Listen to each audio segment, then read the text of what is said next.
the Fed lowering rates isn't stimulus. It's reacting to the situation that's already bad. The Fed is always reactive, and that's what markets know that. So markets or the reason Fed to follows react is because they don't control anything. Right. So hello, fellow Rebel Capitalists. Hope you're live. Hope you're well. I'm live. Get my words mixed up here with my good buddy, Jeff Snider. Jeff, we were just talking about the Federal Reserve. And the other day I called you actually from the Bahamas because I was going over a presentation on what I thought was pretty obvious, that the Fed didn't really control interest rates, or at least they didn't control liquidity through bank reserves from 1980 to 2007. And I always focus on that time frame because the amount of reserves held at the Fed was the same. It fluctuated a little bit, but if you look at 1980, it was right around 40 billion. And then in 2007, it was also 40 billion.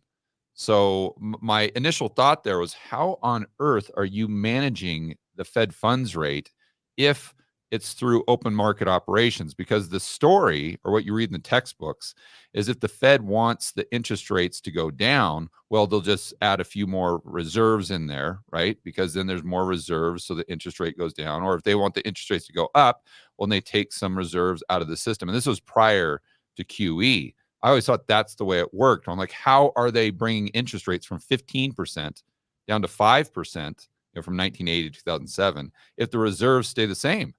And then you told me, well, they don't really do that. They just kind of say, hey, please, banks, make interest rates, the overnight rate, at 5% or whatever the Fed wants. But then I got to thinking, and I'm like, okay, well, if that's true, if there is demand for bank reserves, then how would the level of bank reserves not fluctuate at all when M2 goes from 1.5 to 7.5 trillion and interest rates go from 15 to 5? If there's demand for these bank reserves, if the banks are actually using them, then they would have to do something.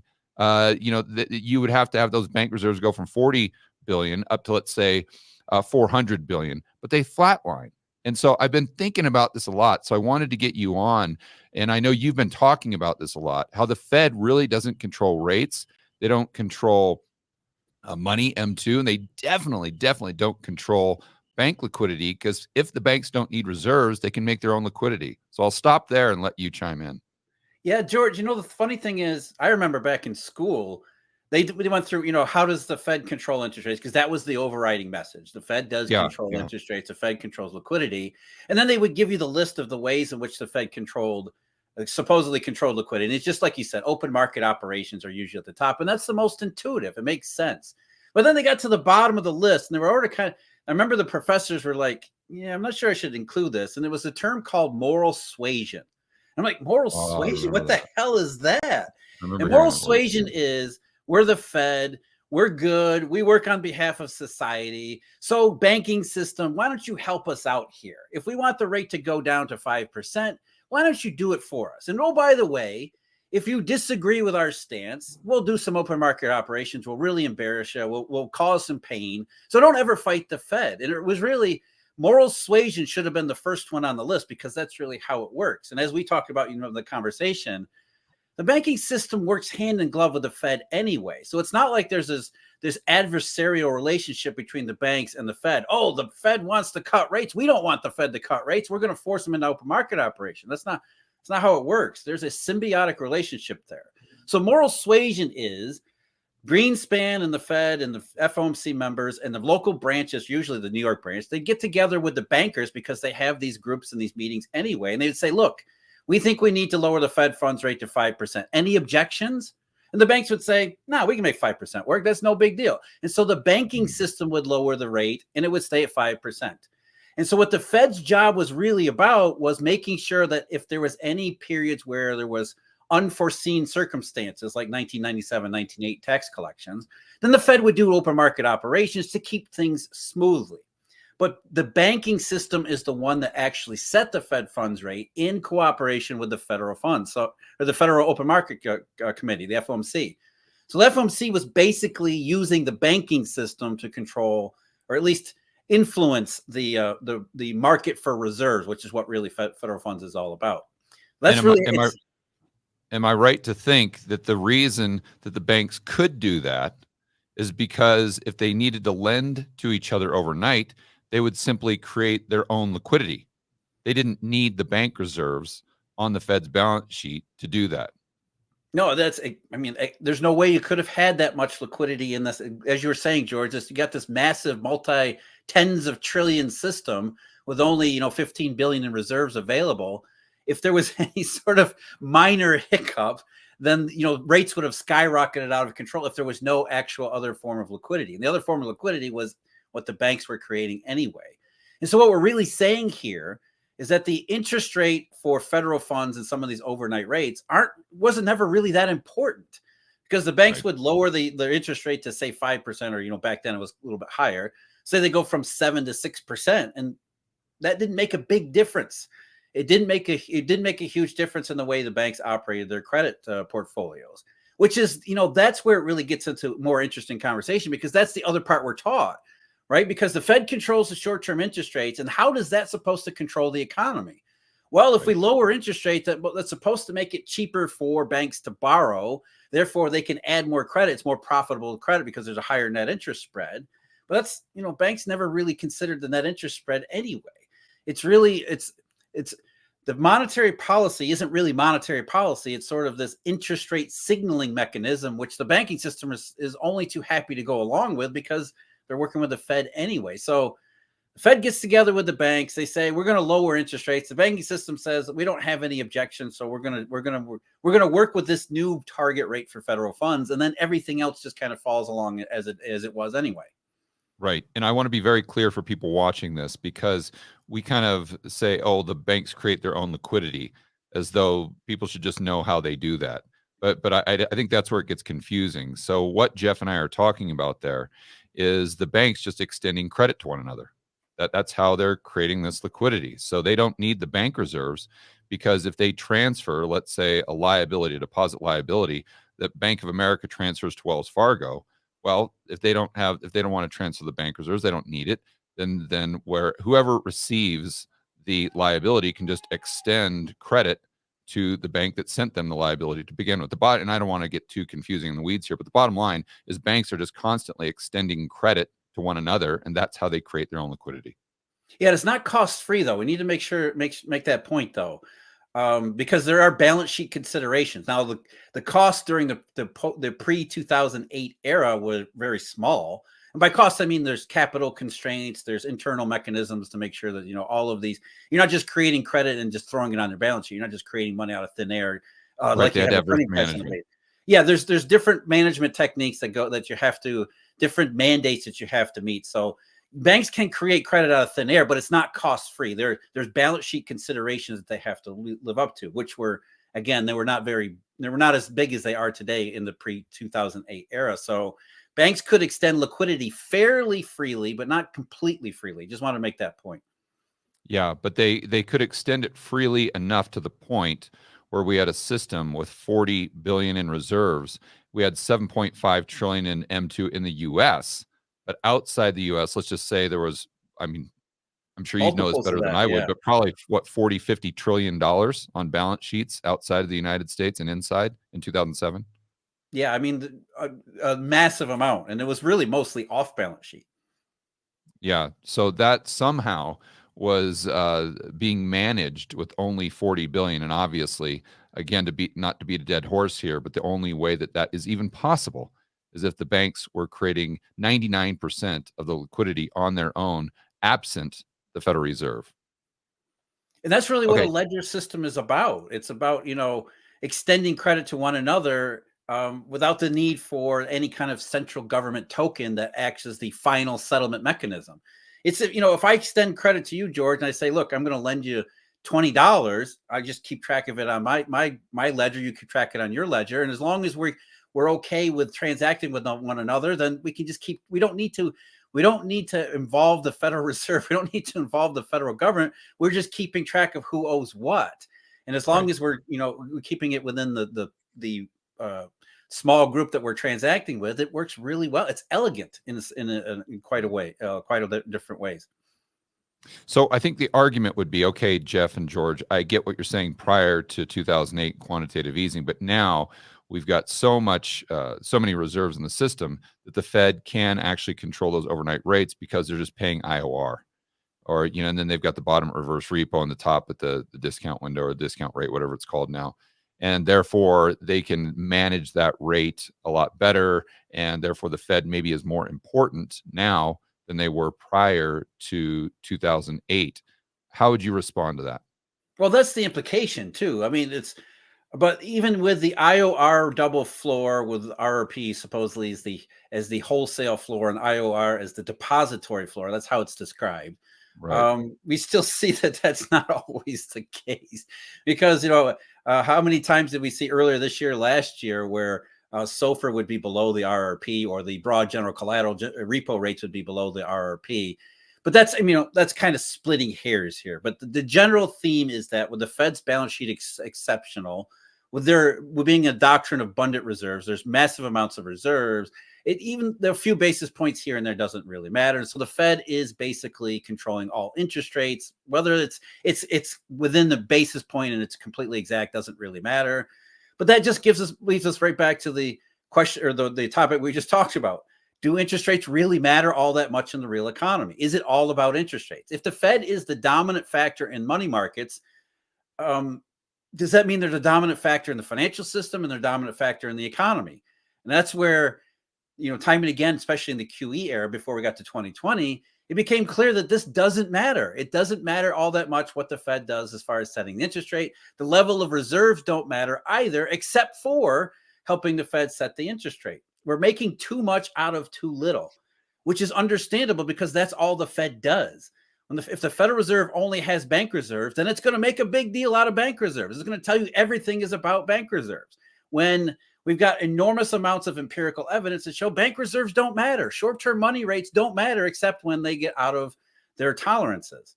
So that's really the problem here. We're back in the moral suasion argument with a little bit of a difference here. The moral suasion isn't necessarily about working with banks to maintain a certain level of federal funds. It's about making the federal funds rate into this massive, the biggest signal that there could possibly be in the financial system, the economy. That's what the moral suasion has become. But really, when you think about the entire system, it's still the same system as it was before, except now there are more bank reserves. And we're supposed to believe that's a meaningful change when it's not. It's just not. Yeah, we have more of what didn't matter before. Right, which so why should they matter now? Because if you're a commercial bank, you still have the same trade-offs to make. It's not, I have money in a vault that I can now spend. I still have balance sheet constraints that I have to live up to. It doesn't matter if I have bank reserves or not. As you're saying, in the pre-bank reserve era, the pre-abundant reserve era, banks would create liquidity as needed because they had the balance sheet space and capacity to do so. They didn't need the reserves. The same is true today. They have the reserves, but they don't have the banking. They don't have the balance sheet capacity. So it doesn't matter if they have the reserves. They're at the same place, but just a little bit, different setup. But we also want to include risk reward because it's not just about balance sheet capacity. It's about downside risk. So if the risk reward or the counterparty risk is very low, then the system can provide liquidity. But if it's not, if the counterparty risk is very high, then there's going to be very little liquidity that's produced by the system. And then the argument is, well, the Fed can step in and provide that liquidity. But no, that's not the case, because if the reserves don't matter to begin with, then the reserves aren't going to do anything to lower the perceived counterparty risk. And therefore, the overall liquidity in the banking system. Yeah, you're just using a different settlement, a different means of settlement. That's all it is. But what really matters is the balance sheet constraint. And those balance sheet constraints are just what you described, George. And it's the risk reward relationship. Except it's a little more formalized. There's a lot more mathematics involved with it, VAR and some of the other metrics that banks still use. I think there's enhanced VARs now. But essentially, that's what it is. How do we incorporate perceptions of risk and reward into balance sheet controls? And there's more controls beyond that, especially in the post 2008 era. But again, the same constraints or the same setup as before. Doesn't matter if you have a different settlement mechanism. If you don't have the balance sheet constraint to do something with it, nothing happens. And that's really the issue here. Okay, so I want to get into growth, inflation expectations, and interest rates with Fisher and the guy's name's Newt Wixel, right? Is that Newt Wixel? Okay, and then supply of treasuries. But before we do, I want to talk about bailouts, because I've been saying in my videos, kind of just thinking out loud, that maybe the Fed's just not even part of the monetary system, but they are part of the government to the extent that they can extend bailouts. And if they can bail out a bank, let's say, well, is there an argument that that's anti-deflationary? Because if they, like, let's say they didn't have the BTFP or something like that, and all those banks would have actually, or would have more banks than did actually go bust, and therefore, we have a credit contraction to a greater degree within the banking system because the Fed steps into that bailout, and then the counterparty risk doesn't go down as low as it otherwise would have been. So there's an argument for the Fed mattering to that extent because they can issue these bailouts. Yeah, and that's certainly an issue, but I'm not sure the issue here is the primary deflationary issue isn't necessarily about counterparty risk. This is what comes up in the lesson of Bear Stearns, because the Fed looked at Bear Stearns and said, "We have a successful bailout. Terrific. We did a great job. We showed the world that we eliminate counterparty risk because we got Bear Stearns into J.P. Morgan, and everyone's happy." Except just a couple months later, we had Lehman and everything else. The issue was not counterparty risk. Counterparty risk is part of it. The issue is liquidity in the system, which is recirculation of funds. And what the rest of Wall Street saw with Bear Stearns was, holy crap, one of us can actually go out of business here. Now, the Fed said, no, it didn't go out of business. It didn't fail. We merged it with Bear Stearns, or we merged it with JP Morgan. But every Wall Street management team said, yeah, but Bear Stearns management got wiped out. They're out of jobs. Their equity's gone. Yeah, they got $1 per share. Big deal there. So the Wall Street firm said, holy crap, this isn't about counterparty risk. This is about my risk. This is about me being the next Bear Stearns or Lehman Brothers, where my equity, my entire life savings is wiped out. So if the Federal Reserve bails out firms, all that means is there are firms that need to be bailed out. And I don't want to be the next one that could be bailed out. And so I'm going to pull back credit, even though that counterparty risk with the firm that got bailed out goes away. The reason I'm pulling back is because I don't want to be that next guy that gets bailed out. That's really the issue here. And that becomes a huge deflationary impediment to the circulation of money and credit in the system because nobody wants to take any risk. I don't want to be the next Bear Stearns. So I'm going to build up my cash cushion. I'm going to build up my collateral cushion. I'm going to de-risk my portfolio. I don't want to be the guy that gets bailed out. Right. So on net balance, you still have deflationary money in that environment, even though you've got those Fed bailouts. Right. And so what the Federal Reserve would say is that, okay, it's not about bailing out individual institutions. We're still going to do that because we don't like failures. Failures are bad. As you saw with Silicon Valley Bank just earlier this year. We don't like that. So instead, what we're going to do is make sure that we can bail out markets. We can bail out prices. We can be anything in the financial marketplace that has nothing to do with the monetary system. This is one of the things that if you listen to what the Fed says or the ECB or any central bank around the world, they tell you they're no longer central banks. They're not lenders of last resort, as you would have seen in the 19th century, Walter Badgett, all that stuff. Instead, they're what they think of as market of last resorts. Think of March of 2020 when the corporate credit market was starting to freeze up again. The Fed came up with this corporate buyout or corporate bailout, corporate bond bailout, where they didn't actually buy any bonds. That's what the Fed is today. What they're trying to do is short circuit any type of deflationary monetary event by leveling off prices so that when firms are forced into fire sales because liquidity is bad and they can't do anything about liquidity, then at least they have a buyer for these prices or for these assets that are fire sales so that the sales don't go down too far and trigger that systemic self-reinforcing cycle that we saw in 2008. So even the Fed's core mission has changed from an actual central bank lender of last resort, which they can't do, to this market of last resort, or at extreme cases, maybe we do have to provide individual liquidity to certain banks that if they get themselves into trouble. But essentially, they're trying to become a stopgap whenever crisis actually develops. But does that actually change the behavior of the system as those things are happening? That's really the question here. Are we still in the Bear Stearns mode where Wall Street says, yeah, the Fed had to bail out, how many regional banks this year?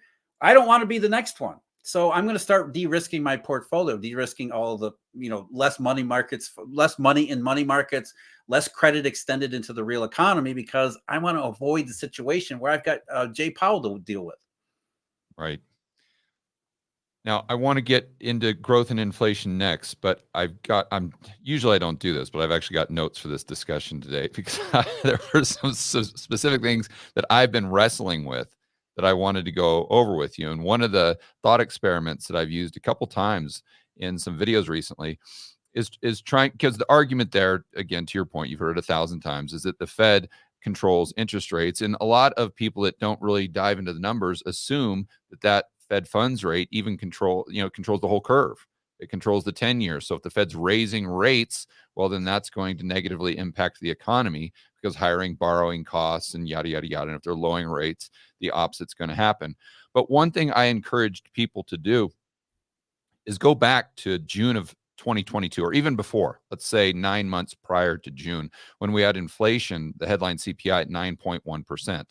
And I try to encourage people to ask themselves, right around that time, the 10-year Treasury was trading approximately 4%, if my memory serves me well. So I tried to, was it less than 4? Oh, yeah, much less. In 22, yeah.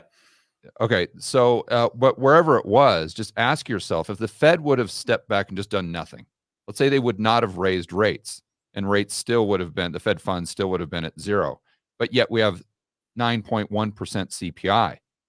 Do you think the 10-year would have been at 3%? The 10-year would have been at 4%? My argument is likely it would have been even higher. So the punchline there is, when the Fed quote unquote raised rates, are you sure they didn't actually lower them? and therefore, if by raising rates they lowered rates, if the 10-year Treasury is the most important rate for the overall economy, then how can you argue that the Fed controls those rates at all when they do the opposite, right? When the Fed's raising rates, they're actually lowering rates. Is there anything to that thought experiment? Yeah, I don't see it that way. I think if the Fed had not raised rates in 2022, then rates would have stayed low throughout. Because what the market was pricing is that this temporary supply shock was transitory. People hate that word, but over the long run, rates want to go back to where they were pre-2020. Rates, growth and inflation expectations over the long run have not changed for the last couple of years. We're still in the same rut as we had been in prior to that. And we had some redistribution go on in 2020, 2021 that changed things up in many ways, might have actually harmed the long run trajectory of the economy. So had the Fed not done anything in 2022, I don't think rates would have gone all that high to begin with. They were modestly better than they modestly higher than they had been in 2020, of course, because 2020 looked completely awful like it was going to be awful for a long period of time. So we'd expect rates to go up a little bit, and they did a little bit in 2021, but they were not skyrocketing with consumer prices because the market judged the long run possibility of consumer prices staying high was exceptionally low. At some point, consumer prices were going to go down. The economy would reveal itself as the same crappy one that we've been in since 2008, and demand for safety and liquidity would be high again. It's okay. So in that instance, in your view, just going through that thought experiment, we could say that the Fed didn't control rates, but they influenced them when we're focusing on the 10-year. Absolutely, because that's part of. You think about if you're owning a Treasury bond, especially start at the short end of the curve. I always use the 2-year because the 2-year is a pivotal part of the curve. You want to own a 2-year Treasury that yields, say, 5%. When you accept 5% return, when you know that the Federal Reserve, which is going to pay through the IOR and RRP, say 6%, maybe you don't want to own the 2-year Treasury because it doesn't matter the economic reasons. You can get a short run return and just roll that over for 2 years. If you believe the Fed can pay 6% for 2 years, you're going to take the 6. You're not going to take the 5% of the 2-year Treasury. So yes, they can influence the curve. And then the 2-year Treasury influences the 3-year and influences the 5-year. If you can get a 2-year at 5%, are you going to own a 5-year Treasury at, say, 3%? Only if you think that interest rates are going to go down in the future. So the Fed does influence interest rates. It doesn't control them. That's a key difference. And as Ben Bernanke said in 2011, there is nothing magical about the federal funds rate. We're trying to make it magical because that's the only way the Fed can portray this idea that it's controlling everything. If we make the federal funds rate the starting point for everything and everything just falls in line from the federal funds rate, then they can pretend that they have this element control. But the moment a yield curve flattens out, that's already the market acting independently. The moment the yield curve inverts, that's a clear signal the market is acting independently. So the Fed is setting the short run rate, and everybody's basing their investment considerations off the short run rate, but it's not the sole consideration. And when you see periods of inversion, it's not even the most important consideration. That's really it's more complicated than that. So that's when we go into growth and inflation expectations overriding getting a higher interest rate on Fed funds or something that's close to an overnight rate like the 1-month Treasury. So then that's where you get that inversion, because my pushback there with what you're saying is, interest rates would go up at the long end of the curve if the Fed's raising rates, because you would have money coming out of, let's say, the 10-year Treasury and going into the short-term rates, because the risk reward makes a lot more sense. But that would imply that demand can fluctuate quite dramatically with the long end of the curve. And the argument there is going to be, Jeff, well, the supply is getting so high and going to be so high moving forward with the deficits and the doom loop, and the interest rates going up. Therefore, the amount of money that you have to pay on the existing debt goes up, and therefore interest rates go even higher because there's more debt issued, yada, yada, yada. But see but you've said recently that you don't think that higher supply is going to be an issue because it's going to be overwhelmed by the amount of demand because of growth and inflation expectations. So how do you reconcile that with what you're saying with, if the Fed brings in rates, it can pull demand from the 10-year? If demand is almost constant or getting larger, is the key difference there the inversion of the curve? Yeah, because the inversion of the curve implies that demand will be there at that price. Okay. That's what it's a price sensitivity, right? And then we've seen exactly that, even as the federal government has issued a shitload of debt this year, and they're going to continue to issue a lot more. What has happened? Everybody said, how many times do we have to hear about, oh, this auction has been horrible. The 30-year auction a couple of weeks ago was horrific, and it wasn't really that bad, but still. What happened? Rates went up for 15, 16 basis points on that day, and then they went right back down, and they're lower again. People are making way too much out of supply, which is understandable. It completely is understandable. But that if there's demand for long-term U.S. Treasury, safety and liquidity over the long run at a certain price, then supply is going to be met by demand. And we've seen that time and again. How many times have we heard this argument about too many treasuries? Quite a lot. When going back to 2017, the Tax Cut and Jobs Act, throughout 2018, kept hearing too many treasuries. And every time the Treasury issued more treasuries, rates would go down into 2019 and 2020 because the fundamentals argued for the pricing of those treasuries. So there is demand for treasuries at those prices because the overriding growth and inflation expectations in the economy are fundamentally, as perverse as it is, willing to accept even the bankrupt federal government issuing massive amounts of debt. That's really the problem here, is that it's hard to resolve that, what seems like a contradiction. We have crappy economy and a federal government that's going absolutely insane, but the crappy economy comes first in the minds of the financial system. So right. We're more concerned about the crappy economy than we are the solvency and the fiscal balance and sanity of the federal government. So the demand for treasuries goes from the crappy economy. That's where it really sets the price here. And if supply, let's say they issued so much that it did impact those interest rates, then is it true to say that the risk reward would improve because the interest rates are higher relative to the overall economy, the U.S. and the global economy? Therefore, that most likely increased demand, bringing those rates right back down. It's almost like when Janet Yellen, when they got rid of the debt ceiling. Remember? And Yellen issued all of those bills, but pretty much it gets sucked up by reverse repo, because if the bill yield gets up to the point where it's higher than reverse repo, now you're going to have all that money just transition into the bills. And which is exactly what happened. Yeah, which is exactly what happened. I know. So do you think the same thing would happen with the treasuries? Let's say the 10-year, if they do issue, let's say $5 trillion, at auction, and the rates go up to, let's just say 5.5% from where they are now. Now, all of a sudden, it's a different risk reward for investors. So then they pile into the 10-year, bringing it back down because they're looking at those growth and inflation expectations being the exact same, if not worse. Wouldn't you want to own a 10-year treasury at say 4.5% than something risky? Maybe that's only returning a couple percentage point more. You take the 5% in the 10-year treasury or 4.5% in the 10-year treasury and say, look, I'll take that and not look back. Especially if I'm not really constructive on the long run potential of the global economy here. I'll take the 4.5% and then I'll pocket that and run with it for as long as I can. There's also other considerations too. There's a hedge fund basis trade that have absorbed a massive amount of the treasury issuance too.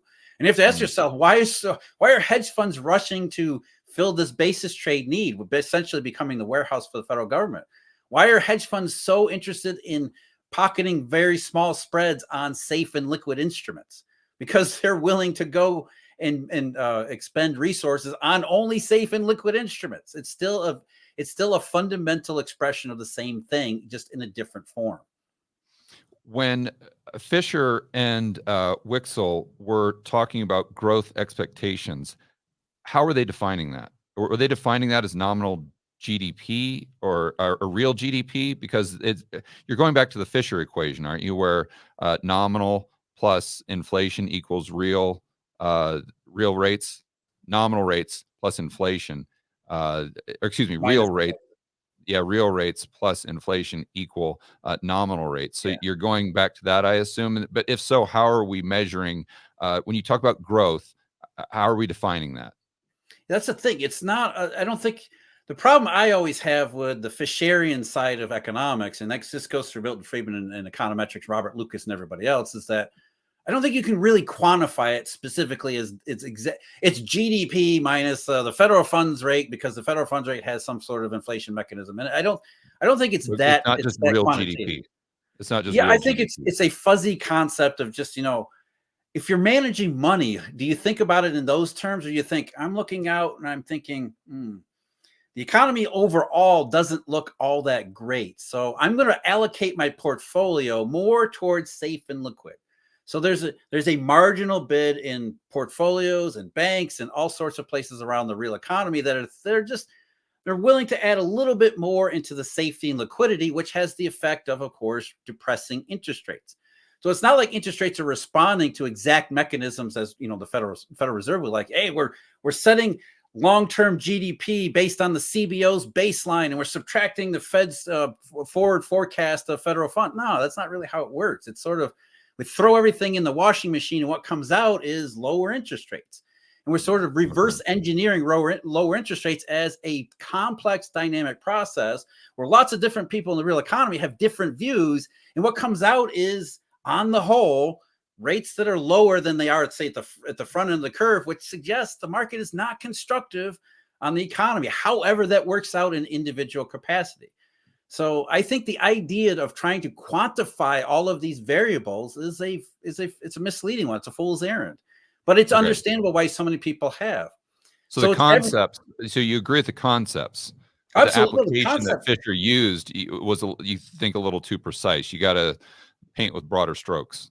Right. I think the concept has been validated time and time and time again over a century worth of, and it's not just US, it's all around the world. We see lower interest rates correspond to periods that everybody would agree is depressed economic circumstances, not just in the short run. Not when I talk about recessions here, I'm talking about longer term growth and inflation. So it's not an exact number, but it's consistent. It makes sense when you look around and say, okay, interest rates are low and the economy's really not good, and it doesn't look like it's going to change anytime soon.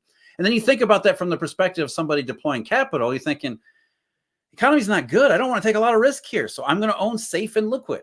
And that's really what it comes back to. When you look at government interest rates, or the interest rates on government bonds, regardless of their credit characteristics, they're the safest and most liquid. So if there's a demand for safety and liquidity, that tells you about perceptions of safety and liquidity. Whether we can put numbers on it or not, it's a relative comparison to make. Yeah. Okay. Yeah, that makes a lot of sense. And I think I was thinking about this through some videos, and then I heard you talking about it, and it made me feel better about my observation. Right? So I was wondering, am I right or am I wrong here? And then I heard you talk about it. I'm like, oh, good. I think I'm most likely correct on this one. because I've been talking about the inversion of the curve, just like you have for a long, long time, and saying, guys, this is how it always plays out. These are the reasons it plays out this way. It takes a long time. You got to be patient, but the probabilities are very high that the hard landing is what we get, because we've had it every single time going back to 1950. And I wanted to challenge my view myself by saying, okay, what would make me change my mind? And I said this in Rebel Capitals Pro. I've said it on this channel with the whiteboards. I said, what would probably make me change my mind is if we had the curve uninvert with a bear steepener. Right. Because now all of a sudden you've got, let's just assume that Fed funds stayed at 5.25%. And we had the 10-year go from 4.5, let's just say up to 6 or 7. Yep. Okay, now all of a sudden this tells me something completely different. Now it tells me that the economy is probably doing well, because that's what a good economy's yield curve would look like. It would actually be lower at the front. Yeah. So I was talking, I was kind of thinking out loud, and I heard you discussing the same thing. So I think that's a good component to add here, because it helps people understand that, hey, there are ways that we could be wrong. And it goes back to paying attention to the curve. And then I guess if you could summarize what we've seen lately with it doing the complete opposite. Well, that's the thing. Even as interest rates rose and it looked like the bear steepening case was gaining, it never did. Because you look at other curves like forward rate curves. And what you saw in the forward rate curves was nothing had changed. Well, I don't want to say nothing had changed. The base case hadn't changed. So you look at forward rate curves like term SOFR, which I hate that curve. I really hate term SOFR contract, but that's what we have. And essentially, the term SOFR contract, what happened was back in March and April and May, when the banking crisis and all that, it was massively steep or massively inverted. And it was massively inverted up at the front, which was the market hedging for, okay, here we go. The shit is hitting the fan here. And then it backed off, but it didn't go away. That massive inversion just moved back in time. It moved to the rear of the curve, not all that far to the rear, but essentially it moved to the rear. It didn't disappear. The forward rate curve did not uninvert. So even as the yield curve looked like it was steepening and starting to get into the uninversion case, the forward rate curve said, no, this is not what's happening. It's not the bear steepener here. It's just a technical quirk that happens every September. So even as the yield curve looked like it was going to uninvert, the forward rate curves are saying, no, this isn't going to uninvert. Nothing's really changed here. All that had changed is the timing.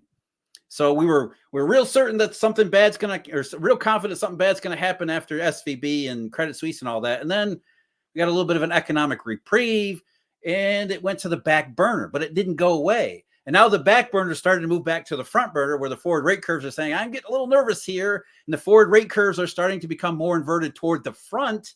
What do we see in longer term interest rates? They're starting to act in the same way. The inversion on the yield curve is coming back to it's deepening and becoming more like what it had been earlier in the year.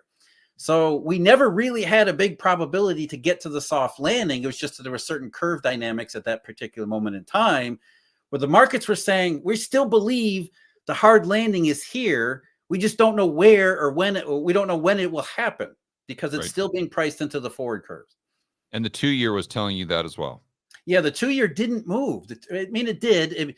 It had a little bit of a drop down in July and early August, but then it was kind of it wasn't moving much higher, certainly in comparison to what the other rates were doing on the curve. The 2-year was sort of, which was odd for a lot of ways, because everything that everybody was saying about the sell-off in the 10s and the 30s would apply doubly to the 2s, right? If we were heading to a higher for longer, as we talked about earlier, the 2-year is especially susceptible to monetary policy or interest rate policy from the Fed. If you thought the Federal Reserve was going to get to 6% and maintain it for a couple of years, last thing you're going to do is own the 2-year Treasury, because you can get better rates in more liquid markets, and at least as liquid markets such as repo. So the fact that the 2-year never really sold off was another red flag that was very much consistent with what we saw in the forward rate markets, which was, we don't see the soft landing. We just don't know when it's going to. We don't know when a hard landing is going to come. So the bulls or the bear steepener case, that was never really a great probability anyway. So the markets have been incredibly consistent, which I think people just lose patience with it. We've been talking about this for how long, and we don't see it happening. So this must just all be a bunch of voodoo and gobbledygook. Yeah. Have we ever had an inversion with a bear steepener? I can't remember a case. The closest it ever came was 1997 or 98, where you had a very tiny inversion. Right. And that was just a little bit up front. And I mean, that was the Asian financial crisis. It wasn't like there was nothing. It didn't turn into a big thing in the United States, but it was a huge thing around the rest of the world. And what the market was saying is, yeah, there's maybe some chance that it spills over and gets even worse. And then it didn't happen that way. But that's the closest you can come in the historical record to a very tiny inversion. And then, the market's saying, okay, we changed our mind. We're going. Was the whole curve inverted back then? No, it's just a small part of it. Okay. So we can say with confidence that we've never seen where the entire curve has been inverted, where it uninverts due to a bear steepener. Yeah. And even if it was, if it's just a couple basis points, that's not really a full inversion. These things are dynamic processes. If you see the curve invert by a couple basis points, that's usually just the first stage here. And so if the curve inversion never gets past the first stage, was it really ever fully inverted to begin with? Again, we tend to make too much out of little things, which is To be clear, we're not in stage 1 right now. We're in stage. No, we're in stage 10. We're way past that. But as Steve Van Meter always says, we can't put a clock on this thing. That's the hardest thing. Because I wish it was that easy. Wish it was okay. Curve inverts on this day. 6.5 months later, you can expect this to happen.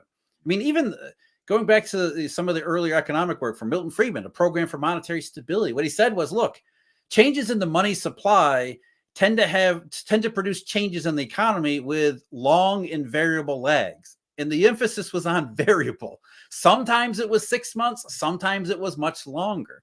And it's true of not the Federal Reserve making changes, because the Fed doesn't make changes in the money stock. When something happens in the monetary system, it could take a while before it becomes a finite event in the real economy. That's really where we are here. The markets are saying strong probability of the same thing happening. We just don't know when. We have no idea when it's going to actually come out, when that finite stage actually happens.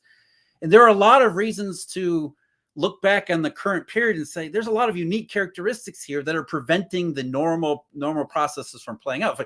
Labor hoarding is the biggest one. Companies are more willing to hold on to their workers now than they have ever been.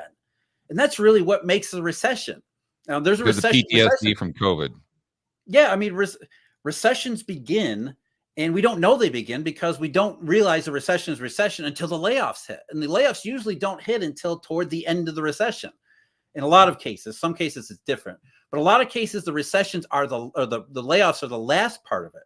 So you can make the argument, as I would, that we've been in recession all this time. We just don't know it because companies are hoarding workers in a way that we've never really seen before.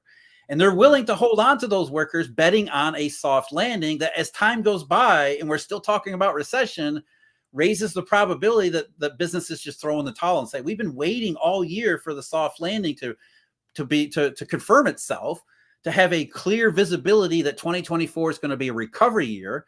The entire reason we're hoarding our workers to begin with, because we don't want to fire them and have to hire them back if we're going to have a recovery next year. Now we see that's a mistake. We see that the economy isn't getting better. Now it raises the chances that we get to that terminal point where businesses throw in the towel and they do start de-hoarding their workers, which are mass layoffs. Maybe that's what we saw in the increase in the unemployment rate in September and October, because the household survey showed a hell of a lot of jobs being destroyed, or at least employment numbers go way down, which suggests, okay, maybe we're getting to that point. And that's what that's market curves, the forward curves, the inversion shifting back toward the front again. All of that is consistent with the idea that, okay, we're going to get to the final terminal phase in the hard landing. We just not really sure it's here just yet, but more and more stuff on our dashboard are starting to ring alarms. Yeah. And that's what the curve is telling us. That's what the interest rates are telling us. And I always, in fact, just with the whiteboard video I'm looking at, I said this yesterday, where people are saying, well, if the Fed lowers rates, then we're going to go into this economic boom. And that's what the long end of the curve is predicting. But what I pointed out is the long end of the curve is predicting lower growth. They're not necessarily predicting that the Fed is going to raise rates, or they're predicting that we're going to have lower growth which is going to prompt the Fed to lower rates. You got to get it in right order. Exactly. That's the order. It's not the Fed lowering rates isn't stimulus. It's reacting to the situation that's already bad. The Fed is always reactive, and that's what markets know that. So markets are and the reason Fed to react follows is because they don't control anything. Right. So the long-term inversion is saying we're not going to like the situation of the next couple of years. Something's going to happen. It's going to, economic growth is going to fall off. Whether that means recession or not doesn't necessarily matter. It's not going to look good. It's not going to look pretty. And so in a situation where the economy doesn't look pretty, what do central banks do? They try to stimulate the economy with lower interest rates. Not that it works that way, but that's what they'll do. And even if they don't, it wouldn't matter because, again, growth and inflation expectations are independent of the Fed. Maybe the Fed doesn't lower rates this time. Maybe the Fed stubbornly says, we think inflation is going to be the biggest risk. They can hold short-term rates here, and the 10-year can invert even more anyway. Rates can go down independent of the Federal Reserve. The 5-year goes down. The 2-year goes down like it is now. So the rates act independent of the Federal Reserve. They have to consider what short-term rates are doing, but that doesn't have to be the primary or even a big consideration in setting portfolios and managing capital and all that stuff. Rates are independent.